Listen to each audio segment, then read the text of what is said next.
kitu kigumu ama kitu kinachomuumiza mwanafunzi kama pale ambapo unavua joho, umemaliza graduation, halafu umelala, asubuhi huna pa kwenda, hujui utakwenda wapi. Kuna wakati mtu mwingine anakutumia message DM kabisa kutishia maisha, anakupiga mtusi mkubwa kweli kweli, unajua tu huyu ana stress. Sasa kupanda daladala ile unakutana na konda anaangalia video yako, hapo anakuangalia hapo unakuta ndio umewapondea majirani. Ukiwa uwanjani unamuona Profesa Pacome Zouzoua anavyowageuza watu, anavyowapindua kama chapati zinavyopinduliwa. Ile raha haifananishwi na kitu kingine chochote. Okay. Story Yangu Podcast, utajifunza kitu.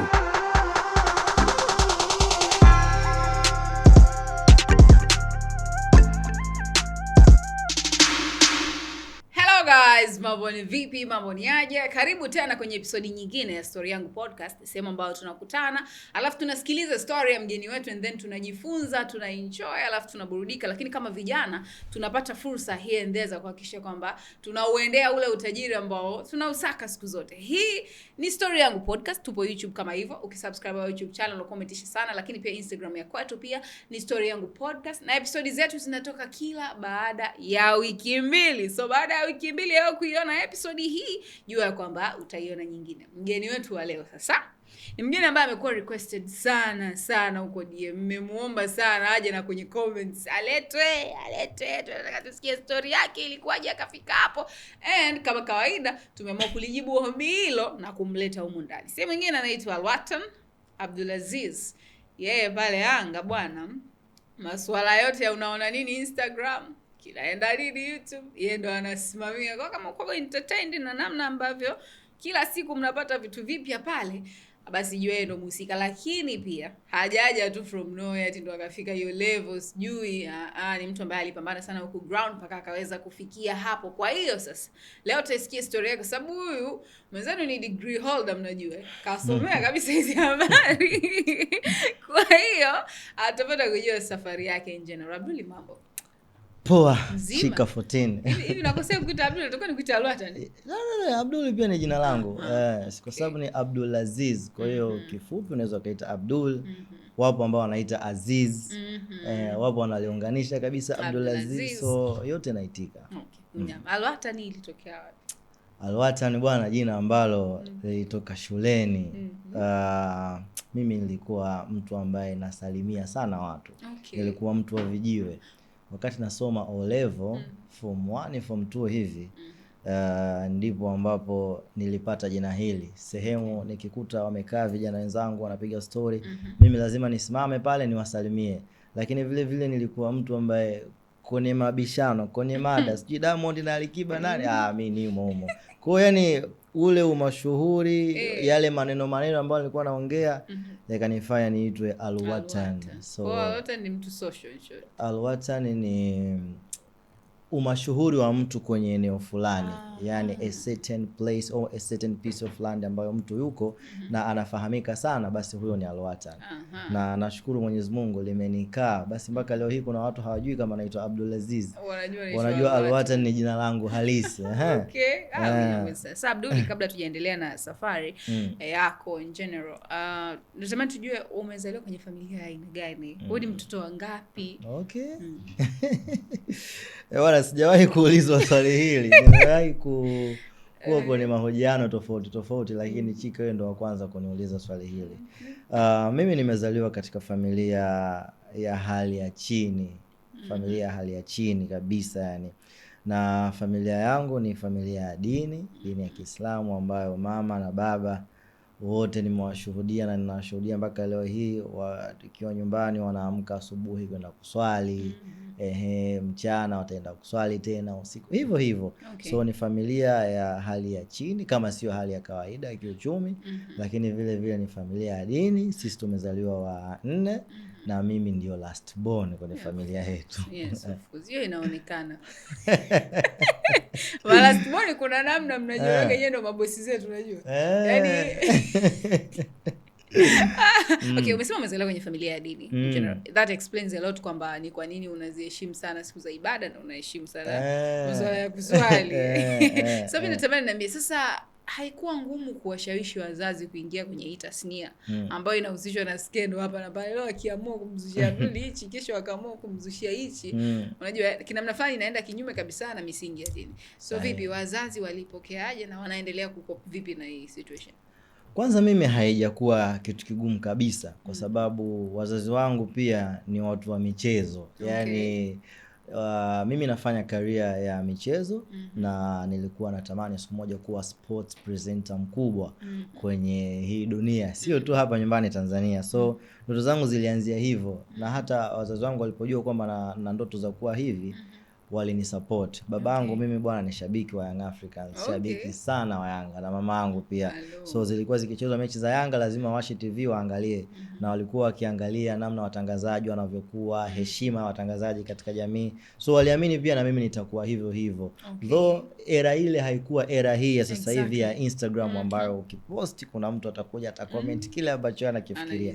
So kwa wakati ule wazazi waliamini kwamba kuna heshima, kuna hadhi, lakini vile vile kuna umashuhuri na kwenda kuupata. Kama sijajitangaza mimi basi hata familia pia inaweza kuitangaza. Ilikuwa kitu rahisi sana na walinisupport kwa asilimia kubwa. Talking about your journey sasa, umesema walikusupport, so ina maana hata ulipomaliza advance kwenda chuo walisupport wewe kusoma ambacho umekisoma? Sahihi kabisa. Mimi bwana na story moja hivi. Wakati namaliza advance sikuwa na matokeo ya kutosha, kwa maana ule ufaulu wa kutosha kwenda kusoma chuo cha uandishi wa habari pale SJMC UDSM. Na mimi bwana, miongoni mwa ndoto zangu ama zile story tulizokuwa tukipiga shule, ukisoma UDSM ndio unaonekana umesoma chuo kizuri. Nafikiri notion hiyo ipo, yani ipo sehemu nyingi sana. So ufaulu wangu mimi haukutosha. Nilikuwa nimepata division 2 ya 11. Form 6 matokeo yangu. Mimi nimesoma HGL. Nimepata division 2 ya 11. Sasa SJMC unataka 1, kwa hiyo 1 years. Sijui 6, sijui 7. Yaani 1 zile 1 zenyewe zile 1 za mwanzo. So mimi hasikufanikiwa hivyo. Wakati na apply UDSM nikawa nimekosa kule kwa uandishi wa habari. Nika apply tena vyuo vingine, lakini bado nikasema mimi hapa UDSM hapa kuna option ya kuchange course. Ngoja tu nifanyaje, ni apply. Nikapata course moja inaitwa Theater Arts. Pale UDSM. Sasa wakati naenda pale kwenye zile siku za kwanza zile chuo, tunakutana na wenzetu, tunaambia bwana unaweza ukabadilisha course, lakini vile vile kuna walimu wakanifuata. Wewe unataka kubadilisha uende wapi? Kaambia nataka kusoma uandishi wa habari, mimi ndoto zangu kuwa mtangazaji. Akaniambia no, unaweza kuwa mtangazaji mzuri ukisoma pia theater art, kwa sababu theater ina include vitu vyote hadi hivyo vya uandishi wa habari. Ukishaweza kusimama kwenye stage kuzungumza na watu means you are a good presenter. Basi nikasema kumbe hapa naweza nikakaa na nikaishi vizuri. Na uzuri ni kwamba walipeleka mpaka kwenye mitaala ya kielimu kwamba mtu ambaye amesoma theater arts na film na television, basi masomo haya yako equivalent to mass communication. Anachokifanya presenter ambaye amesomea mass communication, basi mtu wa theater arts pia anaweza kufanya, kwa sababu kule pia mnasoma camera, mnasoma namna ya kupresent vitu, kuandika script na vitu kama hivyo. So yani imekuwa kama bahati. Imekuwa mpaka hapa nilipofika, alhamdulillah, kwa kweli, na theater arts yangu. na degree yake pia. Sasa natamani utuambie hapo kwenye degree yako ya theater, wewe umeanza kufanya kazi ukiwa chuo, unakimbizana na chuo, unakimbizana na kazi mishemisho online media tofauti. Kwanza tupe safari yako mpaka kupata nafasi kwenye hizo online media, lakini pia ulikuwa unaweza vipi kubalance kazi na chuo? Mimi bwana nataka nikwambie kitu kimoja, na hii bwana hata kama sitokuwepo leo hii hapa duniani watu waijue. Hakuna kitu kigumu ama kitu kinachomuumiza mwanafunzi kama pale ambapo unavua joho, siku umesha graduate. Sasa pale unavua joho lako, umemaliza graduation, unarudi ndani, ushakata keki kila kitu, sasa umelivua joho, halafu umelala. Asubuhi huna pa kwenda. Hujui utakwenda wapi, kazini ama ulale pale nyumbani, ama sasa ndo urudi chuo kutafuta bahasha za vile vyeti vyako ili uanze kutafuta michongo. Ile ni nyakati ngumu sana, na nyakati ambayo mimi nilikuwa nikiogopa. So wakati nasoma mwaka wa kwanza kabisa nilijua kuna siku nitagraduate, nitavaa joho. What will I do after kuvua lile joho? Nilianza kujitafuta nikisema mimi naweza nikaanza sasa hivi, kwa sababu nimejua na nimefahamu kwamba maofisi siku hizi anataka watu wakitangaza nafasi za kazi mtu awe na experience ya miaka 2, miaka 3. Sasa mimi nikimaliza chuo leo, hiyo experience naitoa wapi? So nilijipush kwamba kumbe naweza nikaanza mwaka wa kwanza hapa nikajitolea kwenye media tofauti, mwaka wa pili, mwaka wa tatu nikawa nimepata experience ya miaka 3. Kwa hiyo kwenye kigezo cha experience huyo atakayetangaza nafasi ya kazi huyo mimi nitakuwa nimeshafuzu pale. So namshukuru Mwenyezi Mungu. Mimi wakati naanza mwaka wa kwanza nilikuwa nakaa sehemu moja panaitwa Kunduchi. Ndipo ambapo alikuwa nakaa yule mpiga picha wa Diamond Platnumz, Lukamba. Lukamba kipindi kile alikuwa ndo yupo kwenye peak sasa. Wapiga picha wengi, videographers wengi walikuwa wanamwangalia Lukamba. So nilikuwa nilimfuata Lukamba. Nikamwambia bro, mimi ndoto zangu kuwa mtangazaji, kufanya hivi na hivi. Akaniambia mimi nina kamera na nina microphone hii hapa, sina kazi nayo. Mimi niko na Diamond Platinum. So wewe kama unaweza kuitumia, itumie. Nikakumbuka ule usemi kwamba achana mtu anayekupa samaki ule. Yule anayekupa nyavu ama wavu uvue samaki, anakufaa sana kwenye maisha. Lukamba mimi alinipa vifaa. Nikamtafuta kijana mwenzangu mmoja ambaye ana idea. Sio kwamba ni cameraman mzuri, ana idea tu ya kushoot. Nikamtafuta, akaniambia mwanangu tu tunapiga. Basi nikawa na copy vipindi vya mtandaoni kama vile Bamba Live. Na mimi naenda mtaani naanza kuuliza watu maswali, tunakatakata, tuna upload kwenye mitandao. So nikakutana pia na jamaa mmoja anaitwa Tanda, naye alikuwa na account yake ya YouTube inaitwa TZ Time Online. Hasa niko chuo mwaka wa kwanza hapo. Wanafunzi zangu darasani, mbona kama anaonekanaga mtandaoni, vipi, ni nani? Wakawa wanajiuliza vile. Lakini ni kitu ambacho nilikianza tangu mwaka wa kwanza. Haikuwa ngumu pia mwaka wa pili hivyo. Sasa nikawa tayari nishaanza kupata uzoefu. Nikakutana na media tofauti, Duma TV, nikapelekaga clip zangu pale, akaniambia basi njoo tufanye kazi, lakini baadaye tukumalizana vizuri. Ndio safari yangu sasa hapo ambapo wakina Mpenja, Mpenja TV, mpaka anakuja kukutana na Alikamwe. Alhamdulillah, naye akasema ndugu yangu, kwa kipaji chako hichi inabidi tufanye kazi nzuri sana. Siku na tumaini tutafanya kazi pamoja. Basi alipopata nafasi hii Young Africans, kitu cha kwanza kabisa akaniambia wewe tutakuja tufanye kazi siku moja. Basi yeye akakaa mwezi mmoja tu Yanga, akanivuta akaniambia basi nafikiri ndoto zangu zimetimia, tufanye kazi na wewe. Na hali alishawahi kunitamkia hivi live. Mimi na mpiga picha yetu wa Yanga ambaye tupo naye sasa hivi pia anaitwa William Hezron Shemoka. Alisema ndoto yangu ilikuwa kufanya kazi na nyinyi wawili. Nimeshatimiza. Sasa na nyinyi zamu yenu kuinua vijana wengine. Alizungumza akiwa katika hali ya seriousness, mpaka nikasema kumbe na mimi nina jukumu pia la kunyanyua. So ikipatikana na mimi nafasi ya kumnyanyua mtu, inshallah nitafanya hivyo. Utamnyanyua. That's great. Sasa hapo kwenye safari yako kwenye hizi online, una challenges nyingi sana, especially kwenye kujitolea, maana mostly uko unakuwa ni kujitolea bure kabisa. Changamoto zipi ambazo ushazipitia na uwezi kabisa ukazisahau? Kwanza watu wanatakiwa wafahamu kwamba hakuna safari rahisi. Yaani hata kukaa tu kwenye hicho kiti chika sio kitu rahisi. Yaani hakunaga kazi rahisi. Lazima upitie dharau, maumivu, kujitolea. Lazima pia upitie machungu ambayo moyo wako unaweza usifurahie nayo. Kuna wakati unaweza ukalia. Ni kweli mimi tangu hivyo nilivyokuwa nikikwambia, tangu mwaka wa kwanza mpaka mwaka wa 3, mimi media ya kwanza nimekuja kulipwa vizuri kabisa. Ilikuwa inaitwa Shuti Kali kabla ya kwenda kwa Mpenja. Ndio ilikuwa hivyo. Mimi mshahara wangu wa kwanza napata ulikuwa shilingi 30,000. 30,000 nilikuwa nalipwa 30,000 kwa mwezi. Kwa hiyo mtu ndio ujue kwamba kuna wakati lazima upitie machungu. Yaani haikui kitu rahisi. Chika mimi nishai kutoka kwenye media house moja naenda kufanya interview sehemu. Nikawa nimebaki na shilingi 400. Nimetoka kumfanyia hii mtu interview na huyu mtu yani ananijua mpaka leo. Sasa nikikutana naye tunamwambia bwana fresh stories zinaendelea. Mimi sijai kumhadithiaga vile. Sikuwa na nauli bro. Nikabaki na shilingi 400 wakati nimetoka kufanya interview. Nilikuwa nakaa Ubungo Maziwa. Hasa ile 400 nikachekecha kwa konda. Akanikata 200, kwa nikawa nimebaki na 200. Usiku sasa nipo ghetto. Ile 200 sina kitu cha kula, sina kitu cha kununua. Sasa wakati tumeshuka pale Mabibo kabla sijafika ghetto na 200 yangu, nikanunua chungwa na maji ya kandoro ya 100. Chungwa moja na maji ya kandoro. Nilienda nyumbani, nilikula lile chungwa. Unajua chungwa linakuwa kama lina kofia hivi, ukilikata linakuwa kama kofia hivi. Nilikula mpaka ile kitu. Na maji yangu ya kandoro nikalala hivi. Usiku nalala usingizi au inasema Mwenyezi Mungu. Leo nalala na chungwa hili na haya maji. Na dawa ya mbu ilikuwa inanukia sana usiku. Nakumbuka mpaka zile feelings za usiku. Ipo siku mimi nitalala katika nyumba yangu, friji langu litakuwa lina chakula kinanisubiri asubuhi nikimalizie kiporo changu. Mimi nakuamini tu wewe.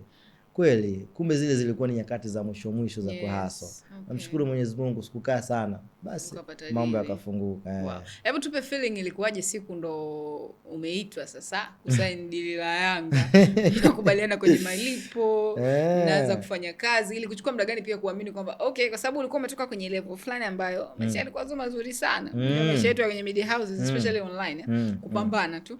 Kwa hiyo ilikuwaje, feeling ilikuwaje kwamba unaenda kupata shift ambayo ilikuwa ni shift kubwa sana kwenye maisha yako financial? Kitu cha kwanza bwana, Alikamwe alinipigia simu siku moja, siku ya Ijumaa. Kaniambia Jumatatu njoo ofisini uzungumze na rais wa Yanga. Kumbuka kulikuwa na conversation ndefu sana mimi na Ali. Tulishaanza kuwa washikaji yani before. Kipindi yupo Azam TV nilikuwa namfuata kumhoji. So tukawa tunapiga story as a brother. Kuna wakati anakuwa mshikaji lakini kuna wakati anakuwa kaka kwa sababu amenitangulia kwenye vitu vingi. So conversation ilikuwa kwa muda mrefu. Lakini hiyo siku amenipigia simu njoo Jumatatu sasa uzungumze na rais wa Yanga ili uanze kazi Yanga. How? Yani mimi kaanza how? Kampigia simu babangu.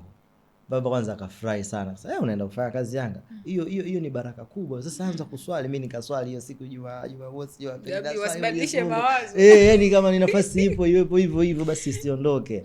Kweli bwana, akampigia simu baba, nikampigia simu mama, wakabless. Jumatatu ikafika haraka kuliko hata nilivyotarajia. Unajua kuna wakati unakutana na moment, jamani mbona hii siku haifiki? Lakini mimi ile siku ilifika haraka sana. So Ali nikakutana naye kwenye ofisi za Salamanda pale. Kanikutanisha na rais wa Yanga.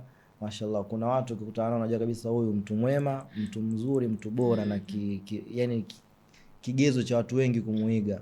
Nikutana na rais wa Yanga kwa mara ya kwanza katika ofisi yake, mazingira tu pale akasema natetemeka hivi. Sasa bwana akaniuliza unaweza kufanya nini tofauti na kutangaza? Tunataka tukuajiri Yanga kama mtangazaji. Unaweza kufanya kitu gani kingine? Kaambia bwana mimi naweza kuedit. Mimi ni editor mzuri sana. Naweza kuedit vizuri. Kitu kingine kaambia mimi naweza kushoot. Naweza kushoot vizuri kabisa. Kanipa kamera hapo nikaseti nikashoot. Kupiga picha ndo siwezi, ila kushoot hivi naweza kushoot. Kitu kingine unaweza kuongea Kiingereza vizuri? Nikamwambia Kitu kingine nikamwambia naongea na Kifaransa kidogo. So kuna minyama alikuwa anajipakulia. Akaniambia akauliza swali la mwisho. Akaniambia una elimu gani? Nikamwambia degree. Akaniambia unataka tukulipe shilingi ngapi? Hapo sasa. Umetoka kwenye shida mara uelewi. Sasa bwana mimi nikataja kiasi cha pesa. Mwenyewe niliona nimetaja hela nyingi sana. Mbona umefunga kichizi? Akaandika tu pale pop kwenye akaambia poa, utaanza kazi leo. Yaani hata hajabageni. Nikasema hapana bwana, hii ni miongoni mwa baraka kubwa sana. Namshukuru Mwenyezi Mungu, sikuamini siku ya kwanza kama naweza kupata kiasi kile cha pesa. Basi safari ikaanzia hapo. Siku ya kwanza naenda kutoa mshahara wangu benki. Nikasema hii hela hii sijui nipige nayo picha hii maana kibunda. Sijui nifanyaje. Yaani kuna ile feeling naipata ile. Mimi sikuwahi kuajiriwa hivi. Siku ya kwanza sasa mwezi ushaisha pale. Toa mshahara wangu mzee nikanunua pikipiki. Ukusubiri hata. Ndio maana Abdul alinunua gari mapema sana. Mimi nilikuwa nimechoka. Mimi bwana nilikuwa nimeshaanza kuonekana kwenye vyombo vya habari kama mtangazaji. Alafu sasa kupanda daladala ile unakutana na konda anaangalia video yako. Hapo anakuangalia hivi. Hapo unakuta ndio umewapondea majirani. Konda anaangalia story, hapo anakuangalia kama ndio wewe. Kudai nauli vile sasa mimi najisikia mierusho kweli. Siku moja pia nishaye kupanda bodaboda mvua ikanyesha. Sasa bodaboda hakuwa ananijua. Sasa akasema tupaki pembeni. Kupaki pembeni ndio nimeshuka. Alwatan. Umenyeshewa. Huyu akiniona mtandaoni anaona mtu mkubwa kweli kweli, alafu sina yani ndo kwanza basi nikasema mimi nikipata hela nitanunua gari. Bali nilinunua gari mapema sana ndio. Uliwahi sana kununua gari. Ulifanya kazi miezi mingapi Yanga ukanunua gari? Miwili. Yes, uliwahi Miwili sana yani. Noma. Huko Yanga inabidi tutafute kazi ndugu zangu. Mmeona miezi miwili watu walikuwa na gari. Haikuwa gari hiyo. Hata kama babu gari ni gari. Wewe usitake niwaambie ununue gari gani, sababu tutaambia ununue gari gani kama sio gari. Anyways, sasa nataka tuzungumzie umaarufu na pesa. Kwa sababu kwako vilikuja kwa pamoja. Maarufu na pesa, yani havikuchelewa sana, vilipeana gap kidogo sana. Wewe kama kijana. Pesa sasa mbona kama unataka kuniweka kwenye watu wenye pesa rafiki? Sasa Abduli, usini group kwenye watu wenye pesa. Kile sasa hivi sote na kipindi kile uko unakula chungwa na maji ya kandoro tajiri. Sasa hivi una mke friji liko limejaa, ndio? Unatuma hela nyumbani ukieboa brother au udogo vipi huko una uwezo wa kusort kirahisi. Sasa tuzungumzie sasa hata kama ni hizo kidogo lakini zilikuja pamoja na umaarufu in hand in hand. Ilikuwaje kwako, ama ilikubadilisha ama ilikujenga vipi kama kijana? Mimi bwana, miongoni mwa watu ambao wana discipline mbaya sana kwenye pesa, naweza nikajiweka, na ni kitu ambacho najua ninahitaji msaada mkubwa sana, na ni vitu ambavyo sisi vijana wengi tunafeli. Yani pesa inahitaji nidhamu. Pesa inahitaji kukaa ili igrow. Pesa haihitaji tu ukaipata ukaitumia inaisha. Nimejifunza kwamba unatakiwa, yani unachokipata ukitunze. Lakini nimewahi kupita katika maandiko mengi. Kuna jamaa amewahi kusema if you can't buy it twice, don't buy it. Exactly. Kama hauwezi kuinunua hii saa mara mbili kwa hela yako, yani saa inauzwa shilingi ngapi? 20,000. Basi wewe ulikuwa unatakiwa uwe na 40,000 kwenye mfuko ili uweze kuinunua. Hiyo ndio nidhamu ya pesa. So nimejifunza kwamba nidhamu ya pesa ni kitu muhimu sana. Na namshukuru Mungu sasa hivi nimeanza kuweka. Yani hivi karibuni tu. Kwa nikipata 10,000 kuna kiasi changu na mimi nakiweka sehemu. Kitu ambacho nimekuwa nimemiss kwa muda mrefu sana. Light kwamba ningekuwa naweka pesa tangu zamani, sasa hivi ningekuwa nina pesa nyingi ambazo zingekuwa zinaweza kusolve matatizo yangu na matatizo yanayonizunguka. Lakini namshukuru Mungu sijachelewa sana. So kama kuna mtu ananifuatilia sasa hivi, hiko kidogo ambacho nakipata sasa hivi, basi kuna kidogo pia kiweke pembeni. Nyakati zinatokea kwenye maisha, kuna emergency, kuna vitu vya hapa na pale. Hiyo pesa unayoweka inaweza kukusaidia sana. Pesa inahitaji nidhamu. Haijalishi una umaarufu ama si hauna umaarufu. Exactly. Okay, sasa changamoto zipi zinakuja na kufanya kazi sema? Unajua Yanga na Simba ndio watu ambao, kwa hiyo ina maana sasa kuna namna tu mtaani huko kwenye real life. Swala lako la kuwa moja kati ya wale ambao wanaizungumzia Yanga sana tena kwa uzuri. Unaweza kukutana na mtu wa timu pinzani alafu kazinguana fresh kabisa. Kuna kisa chochote ambacho kishakukuta kutokana na wewe kwa upande huu wa familia ya Yanga afu kukutana na mwana ambaye yuko upande pili? Mimi bwana sio mtaani. Sisi bwana tuna deal sana na watu wa social media, mtandaoni. Na kitu kibaya sana ambacho natamani kisitokee ni wazazi wangu pia kuwa watu wa mtandao. Yani mamangu naye ana Instagram, japo haina followers wawili wale. Na babangu naye yani kataka follow yeye so yeye na mimi basi baba naye hivyo kama wawili watatu hivi. Sasa na wao ni watu ambao wana wakifungua mitandao wanakutana na post zangu. Sasa bwana, kuna wakati unaweza ukawatania Simba, ukawatania vizuri kabisa, na mashabiki wa Yanga wakakomenti vizuri kweli kweli, wakafurahi wakacheka. Lakini akatokea mtu mmoja tu akaandika tusi kubwa kweli kweli pale, tena tusi la mama. Sasa mama akifungua pale hapa mbona kanigusa mimi, wamenitukana mimi sihusiki na kitu kama hicho. So kuna wakati ananipigia simu, acha bwana usifanye hivyo bwana. Kuna wakati mtu mwingine anakutumia message DM kabisa kutishia maisha, anakupiga mtusi mkubwa kweli kweli, unajua tu huyu ana stress.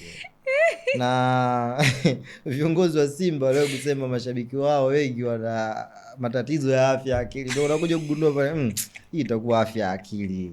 Haiwezekani tu from nowhere ukaja ukatukana hivyo. So ukipenda mtandao wa kijamii bwana, penda na penda boga, penda na maua yake, sijui unazipokea. So tumekuwa katika mazingira hayo, na huu mwaka wangu wa 3 kama sio 4 nimekuwa nikiwa hivyo katika mazingira. So kuna wakati unazoea tu, kuna wakati unajua kabisa hii post ninayoweka hii kuna matusi atakuja, unasoma comment za juu mbili hizo zingine na unacharazo au unakuwa unazisomea kwenye notification. Okay, mimi natamani pia utuambie umaarufu sasa na pesa pia vikija. Starehe. Vijana kila mtu ana starehe. Mimi najua unywi pombe. Wewe starehe yako ni ipi hasa? Ama ni nini kinakumalizia pesa? Wake kwanza hapo nicheke. Bwana, mimi bwana kama nilivyokuambia hapo awali, nimelelewa katika mazingira ya kuamini sana Mwenyezi Mungu. Na vitu vingi vinavyompendeza Mwenyezi Mungu ndivyo unapaswa kuviweka kipaumbele, kama kuviita kama ni starehe, sidhani kama ni neno sahihi, lakini hivyo nimekuwa nikifanya vitu vingi sana ambavyo naamini vinampendeza Mwenyezi Mungu. Kusema starehe kama starehe, kwa maana starehe, unajua unapozungumzia starehe unamaanisha kile kilevi cha roho. Inaweza isiwe kunywa pombe, inaweza isiwe kama sijui kusikiliza muziki, ama sio starehe ya mademu wanawake kama ambavyo watu wengine wako hivyo, lakini kile kilevi cha roho yangu mimi naweza kusema football, rafiki yangu. Okay. Yaani inapocheza Yanga, hasa ukiwa unaitazama hivi upo kwa mimi unavyo miwani kabisa watu wanitazame kwa macho. Kuna mtu anaweza kusema huyu anaongea cha kweli. Ikicheza Yanga ukiwa uwanjani unamuona Profesa Pacome Zouzoua anavyowageuza watu, anavyowapindua kama chapati zinavyopinduliwa. Ile raha haifananishwi na kitu kingine chochote. Okay. Yaani ile raha ya kuona Dube anavyofunga goli haifananishwi na kitu chochote kwenye moyo wangu. Kwa hiyo starehe yangu kubwa ni hii Yanga ambayo unaiona na inaotupa ugali mpaka leo hii. Hivi unafikiri kitu gani kinafanya Yanga izidi kuwa bora siku zote? Quality na brain. Brain ya viongozi wetu, kwa maana rais wa Young Africans na kamati yake, vice president, kamati tendaji, na quality ambayo tuko nayo ndio kitu ambacho kinatutofautisha. Tuna timu ambazo zinajaribu kufika levels ambazo tupo. Hizi timu zinazojaribu sasa. Ama majirani zenu, watani wenu Simba. Unafikiri vitu gani wajifunze kutoka kwenu ili waweze angalau kufika kwenye level zenu? Kujifunza itachukua muda mrefu sana kwa sababu brain, unajua mpaka mtu akikubali kubadilika ndipo ambapo anaweza kufanikiwa. Naamini itachukua muda mrefu sana wao kubadilika, kwa sababu afya ya akili ni kitu ambacho sio kitu rahisi. Sisi wana viongozi wetu wana brain tangu kwenye kuyapembua mambo, kufanya maamuzi, kuendesha vitu ambavyo vinatakiwa kwenda kwenye klabu yetu. Ni vitu ambavyo sio rahisi kuvifanya. So mpaka watu waje kujifunza. Zinakuja timu nyingi sana ujue pale Young Africans kujifunza. TP Mazembe wamekuja, jana amekuja Usfa kutoka Burkina Faso, vilabu kutoka Kenya, vimekuja vilabu vingi. Sasa hawa wenzetu wa majirani hawa wapo hapa. Watu kutoka Burkina Faso wanasafiri, watu kutoka Kongo wanakuja. Wako hapa Dar es Salaam hapa na waje. Unafikiri kama sio afya akili ni kitu gani? Ni kitu ambacho kitachukua muda mrefu sana. Yaani hilo swali lako la kujifunza, hilo litoe chika. Ni ngumu sana. Kwa hiyo ni ipi rai yako kwao sasa, waje kujifunza au watulie tu? Sisi rai yetu, kwa sababu kama rai yangu kwa wetu wabadilike, sasa sisi tutakuwa kosa raha. Wao watulie, sisi tuendelee kupiga pale tunapopiga. Watulie hivyo. Na unajua ukienda kwa daktari akushauri unapochoma hii, tulia, hii sindano itakuja kukatikia hii. Ukikukuruka kolo inakatikia. Tulia hivyo, tuendelee kuchukua ubingwa. Kuku.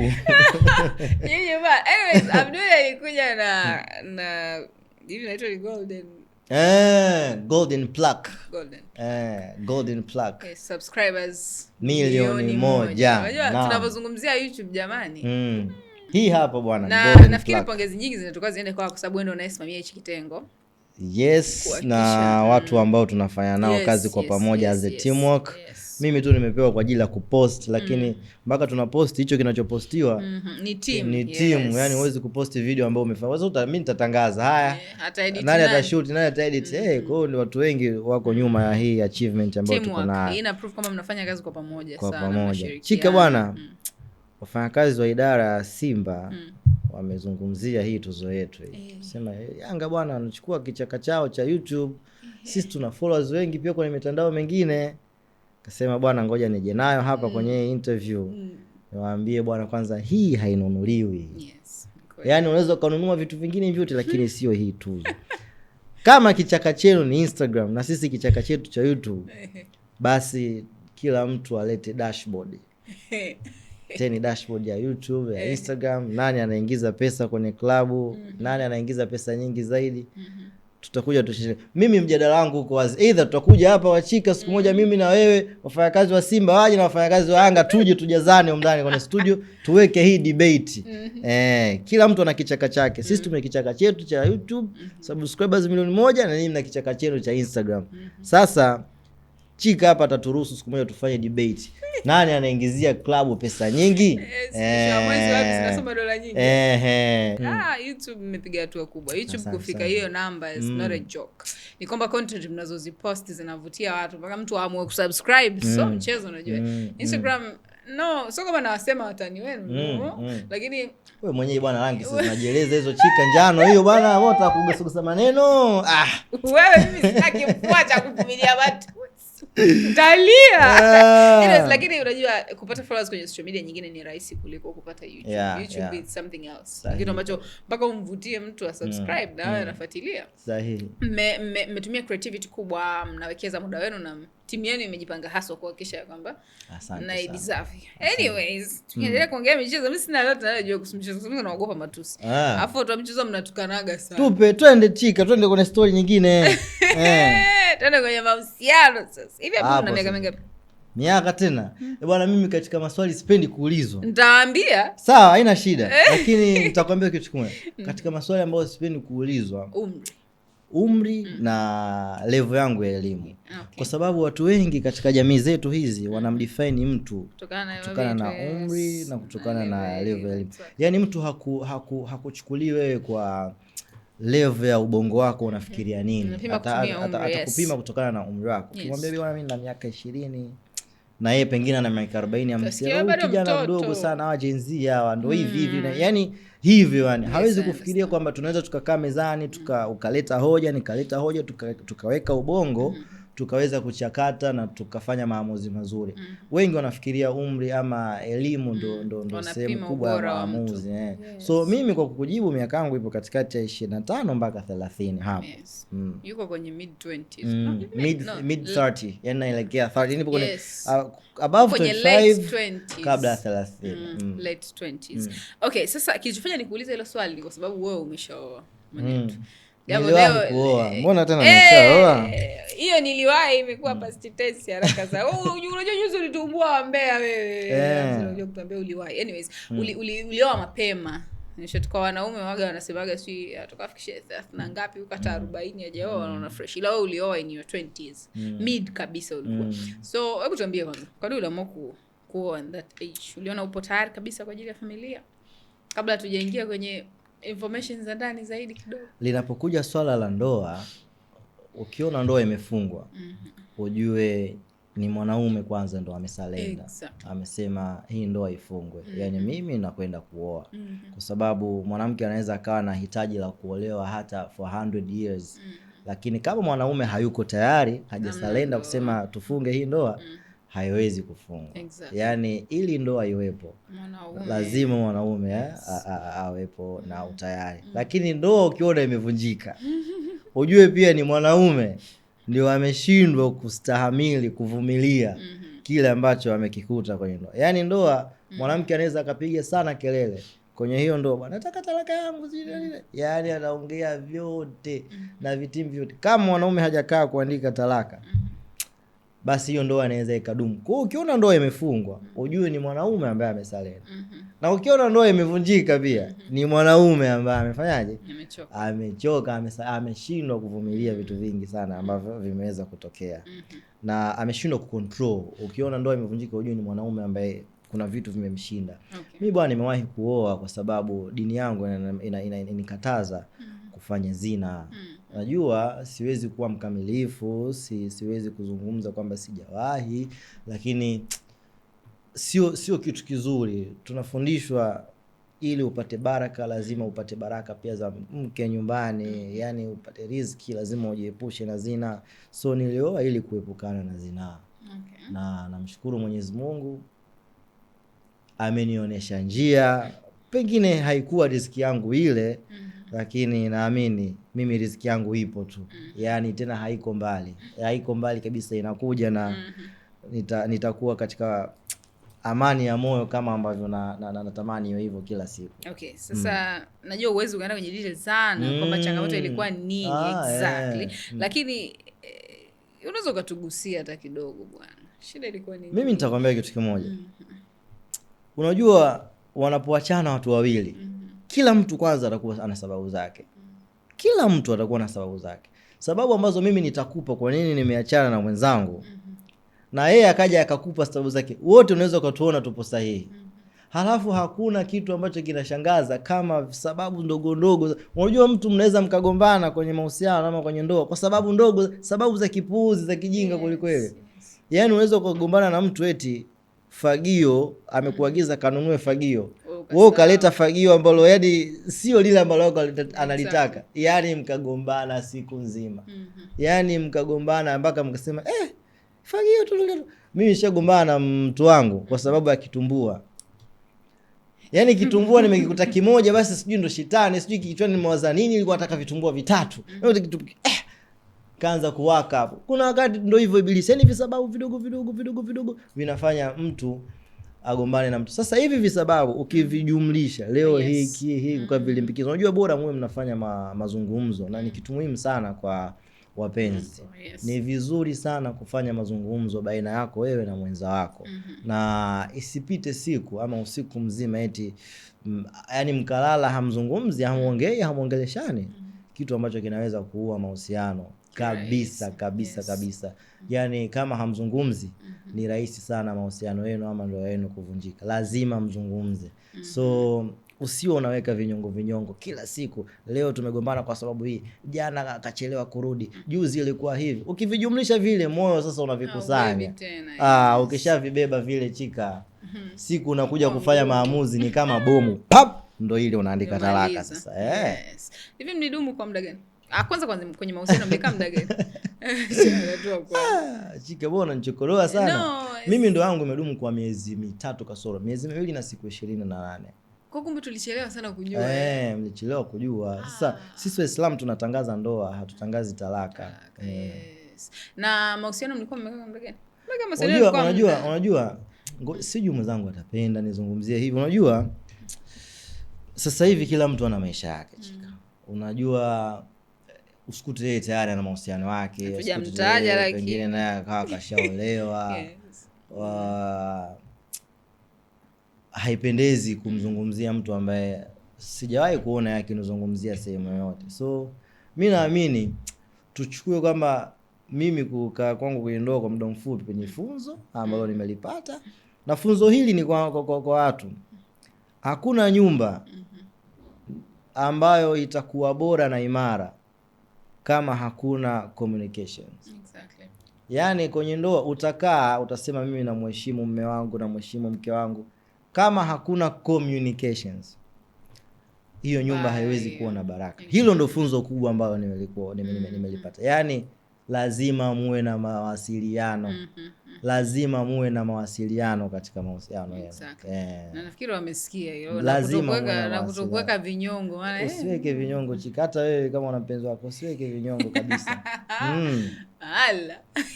Anyways, wewe unaamini kwenye ndoa za mitala? Ndoa za mitala kwa maana mke zaidi ya mmoja?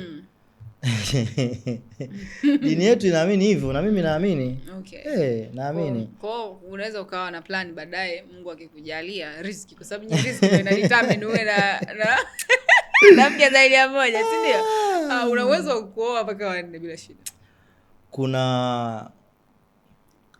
Kuna mwandishi mmoja wa vitabu anaitwa Amir Levin wa Marekani. Aliandika kitabu kinaitwa Attached. Hicho kitabu kinazungumzia mahusiano. Yaani attached, namna ambavyo moyo unajiattach na moyo mwingine. Amir katika vitu alivyoandika aliandika kwa nini mahusiano mengi yanafeli. Yaani mjadala mkubwa kwenye kitabu kile cha Attached ameandika kwamba kwa nini mahusiano mengi yanafeli. Nitakuja kukujibu swala lako la ndoa za mitala, lakini nataka nikupitishe kwenye hii story. Kwa nini mahusiano mengi yanafeli kwenye kitabu. Na unataka kusoma kakisome hicho kitabu inaitwa Attached. Aliandika mahusiano mengi yanafeli kwa sababu ya moyo uliochoka. Kwa sababu ya moyo uliochoka. Moyo uliochoka unaweza kuwa moyo wa mwanaume unaweza pia ukawa moyo wa mwanamke. Exactly. Sasa ikishakuwa moyo wa mwanaume ni safi. Unajua wanaume sisi unaweza ukachoka katika mahusiano ukakinai tu mwanamke nimekaa naye muda mrefu sijui nani yakakuja mambo mengi kichwani ukakinai tu ukasema tuachane naye, niachane naye, huyu mwanamke hana tena maana kwangu. Lakini sisi wanaume mara nyingi baada ya muda tunakumbuka fadhila za mwanamke. Tutakupigia simu. Nafikiri hata wewe chika imeshawahi kutokea. Yaani mwanaume unaweza ukaachana naye akakukumbuka baadaye, akakupigia simu. Moyo wa mwanaume ukichoka unaweza ukafa siku 2-3 ikaisha. Moyo wa mwanamke ukichoka, mwanamke akishasema basi, wanawake wanaweza wakavumilia. Mwanamke anaweza ukamcheat, akakusamehe, ukamkera, akakuvumilia. Kuna tabia zako wewe ambazo hazipendi kabisa, anaweza akazivumilia. Sisi wanaume kama tabia siipendi mtoto wa kiume kwa mwanamke, ni ngumu sana kuvumilia. Lakini nyinyi wanawake mmeweza kubarikiwa hiyo kitu. Mnaweza kuvumilia. So miongoni mwa sababu nyingi ambazo ameziandika Amiri kwenye kitabu cha Attached kwamba kwa nini mahusiano mengi yanafeli ni kwa sababu ya moyo uliochoka. Sasa moyo uliochoka bora huyo wa mwanaume tu. Ila mwanamke akichoka, kama ambavyo mwanamke akipenda anaweza kufanya kitu chochote. Unajua mwanamke akishapenda ataka unamoka naye anamoka fresh. Kama unakunywa yeye anakusanya kila kitu. Mwanamke anaweza kufanya kila kitu akikupenda. Na mwanamke anaweza kufanya kila kitu chochote kile akiacha kukupenda. Kama ulikuwa unamuona ni mzuri, ana baraka zako, anakupa raha, starehe, vitu vizuri, utu, heshima, uvumilivu kama alikuwa navyo, siku anayoacha kukupenda moyo wake ukasema bas, ndio siku utakamuona mwanamke ni mnyama. Yaani siku utakuja kumuona mwanamke ni mtu wa ajabu kweli. So mimi naamini mpaka iwepo sababu ya kuoa mtu mwingine, yani kuwa katika mitala, lazima kwanza uwe na sababu. Yani either huyo uliokuwa naye pengine kuna namna unaona kuna namna natakiwa niongeze bwana hapa, kuna kitu nakosa huko nipate. Kama mwanamke wangu anaweza kuwa 4 kwa mmoja, kwa nini tena nifanye kitu kingine? Kama anaweza kuwa 4 kwa mmoja. Kuna mdada mmoja alikuwa sema mwanaume wangu akitaka kuongeza mwanaume, leo nitakuwa Amanda, kesho si nitakuwa unafikiri unajua ile kitu. Kama dada zangu, kama mnaweza kuwa Amanda, kesho ukawa sijui Safia, Khadija, fanya hivyo. Inasaidia sana hiyo. Okay, unaamini kwenye useme kwamba amnaga mwanaume mwanamke mmoja? Yaani kwamba mwanaume hawezi akatulia na mwanamke mmoja? Hakuna mwanaume anaweza kuwa na mwanamke mmoja? Hamna mwanaume, yani hakuna mwanaume ambaye anaweza, yani hato cheat. Yani kwamba lazima mwanaume in your nature a cheat. Sasa unajua tunatofautiana kitu kimoja katika uelewa. Mwanaume na mwanamke wameumbwa kwa namna mbili tofauti. Mwanamume ni mtu ambaye matamanio yamewekwa mbele kuliko kitu kingine chochote. Na ndio maana mwanaume ni rahisi kuanzisha conversation leo na mwanamke mwingine, kesho akaja kaanzisha conversation na mwanamke mwingine. Sasa unajua kucheat kuna definition nyingi sana. Mtu anaweza kucheat hata kwa kuongea tu na mwanamke mwingine. Mtu anaweza kucheat kwa kujamiana na mwanamke mwingine. So definition ya kucheat inatofautiana.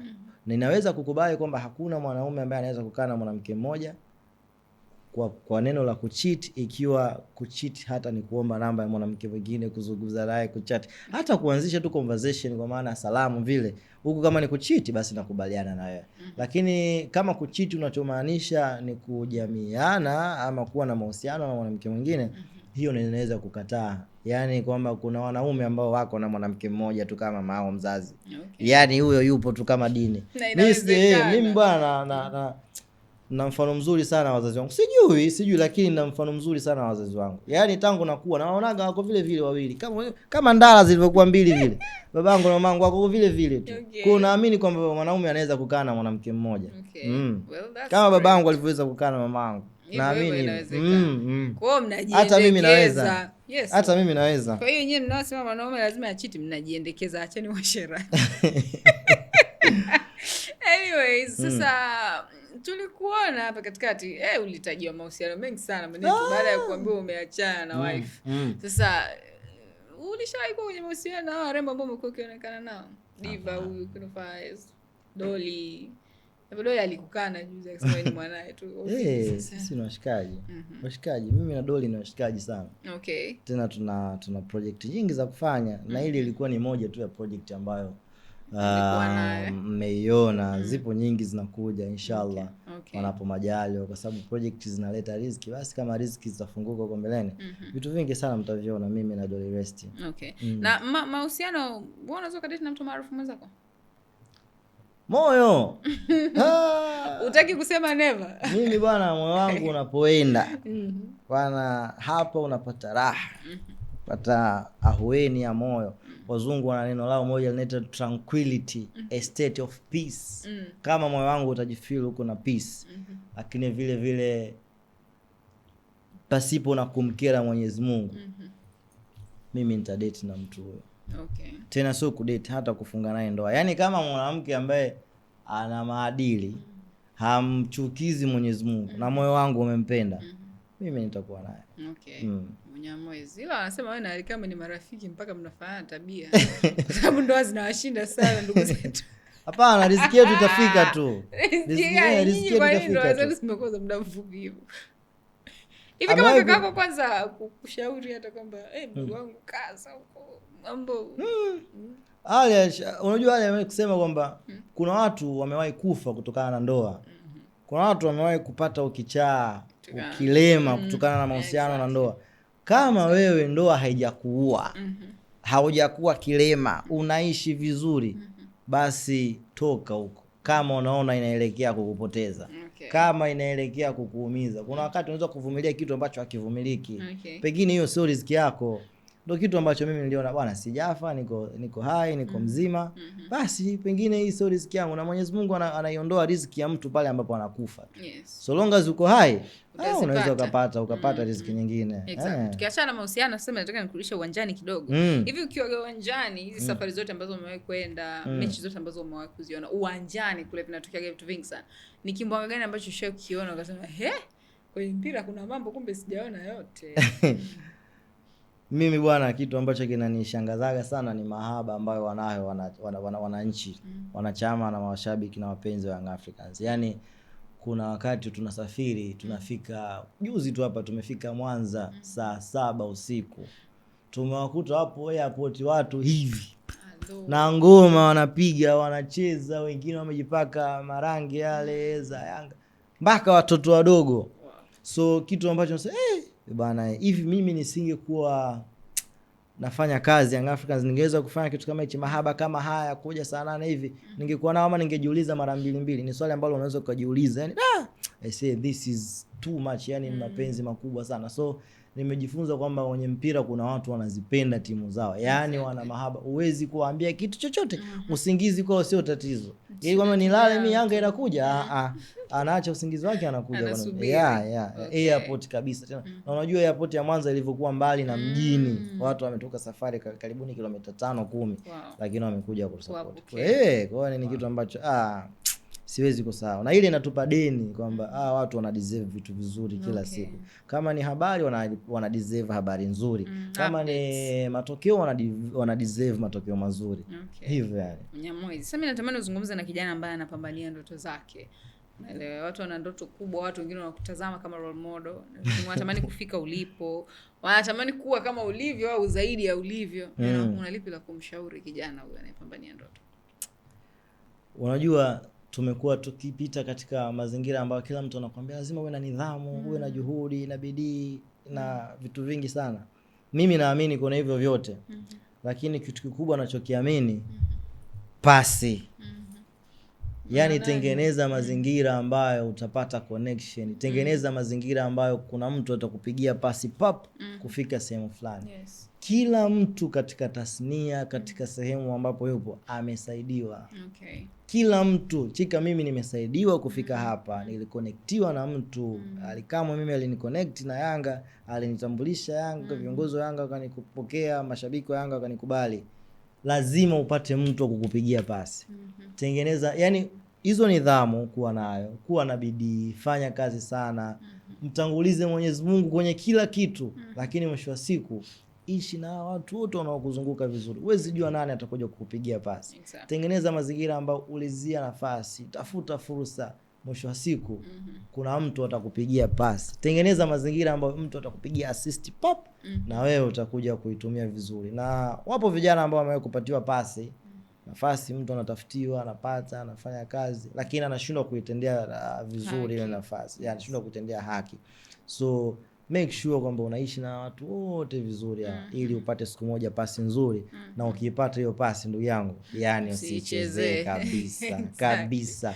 Never play with the pass. Kumbuka ulipotoka, usisahau hata kidogo, hata shida moja. Mimi nimekuja hapa atakakulia naanza kukwambia nilikula chungwa sijui na nini. Yani kumbuka yale mambo. Alafu mwisho siku fanya kama ndo kila siku inakuwa fine. Kama hutofanya tena, kila kitu kitakwenda sawa. Okay. Ungekutana na Abduli wa kipindi kile, sasa yule ambaye alilala kukula chungwa na yale maji ya kandoro, ungemwambia nini labda? Mimi ningemwambia, unajua mimi bwana, tatizo langu ni kubwa sana, hilo nilikwambia. Yani ila nidhamu ya pesa bwana. Nafikiri tatizo la vijana wengi. Siku moja nitaanzisha mdahalo na vijana wenzangu. Hivi unawezaje mtu kukaa na pesa siku zote usiitumie?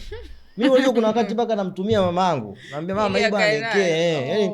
Yani bwana, kama kuna kitu tutakiwa tujifunze. Yani yule Abduli wa kipindi kile ningemwambia tu bwana, pesa inahitaji nidhamu. Fanya hivi hivi na hivi, lakini wekeza. Tucheze hata michezo ya upato jamani, haki na mama.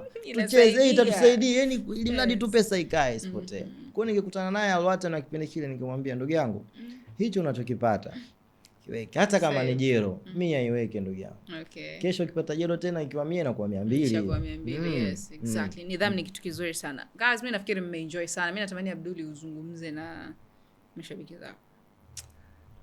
Bwana, mimi ni mtu ambaye nimekuwa mwingi sana kushukuru. Sana pale ambapo tunafanya vitu ambavyo watu pia wanakuwa wanavifurahia. Mashabiki wa Young Africans, mimi nina vitu vingi sana vya kuwaofa. Energy yangu bado ipo kubwa sana, na bado sijafanya hata ile robo ambayo nilikuwa natakiwa kufanya.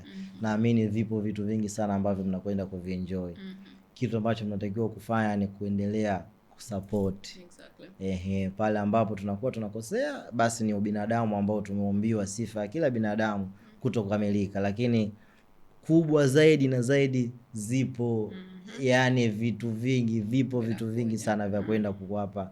Kwa sababu tunaamini energy ipo na maarifa bado hayajaisha. Kisima cha madini cha rais wa Young Africans ambacho anatupa kila siku, anatuambia bwana, content hii ukifanya hivi na hivi, bado kipo, kina madini mengi sana. Kisima cha madini cha Alikamwe kina vitu vingi sana. Cha Kwango kina vitu vingi sana. Viongozi wote wa Yanga wana madini mengi sana ya kutupa. Kwa hiyo natumai mtaendelea kuenjoy sana.